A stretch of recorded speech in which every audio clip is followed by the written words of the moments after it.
కేసీఆర్ ను విమర్శించే అర్హత ఐలేకుందా? స్థాయి అంటే కోట్లు ఉండాలనా లేకపోతే బల్బు ఉండాలనా అహంకారం ఉండాలనా?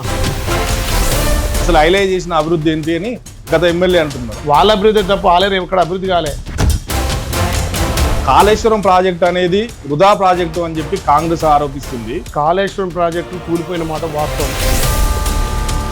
కాంగ్రెస్ పాలనలో 6 పథకాలు ఏవైతే ఉన్నాయో అవి ప్రజలకు సరిగ్గా అందుతున్నాయా? 10 ఏళ్ళు వాళ్ళ స్వలాభం కోసమే చేసి తప్ప ఆ రైతు కుటుంబం నుండి వచ్చి ఈ రైతుల కష్టాలు కన్నీళ్లు చూడాలనే లక్ష్యంతో ఇప్పుడు గంధమల్లి ఏదైతే డ్యామ్ కడుతున్నామో కానీ ఐలన్న మీద భూ సంబంధించినటువంటి ఆరోపణలు వస్తున్నాయి. కోడి బీసీలకు రాజ్యాధికారాలు అంటాడు, వాడే బీసీని నిందేస్తాడు.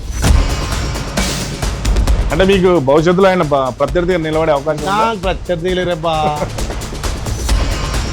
మీ కాన్స్టిట్యున్సీలో ఆత్మకూరు రోడ్డు ఒకటి మీరు భూమి పూజ చేసిపోయారు. ఆ రోడ్డుకు ఎప్పుడు మోక్షం కలిగింది?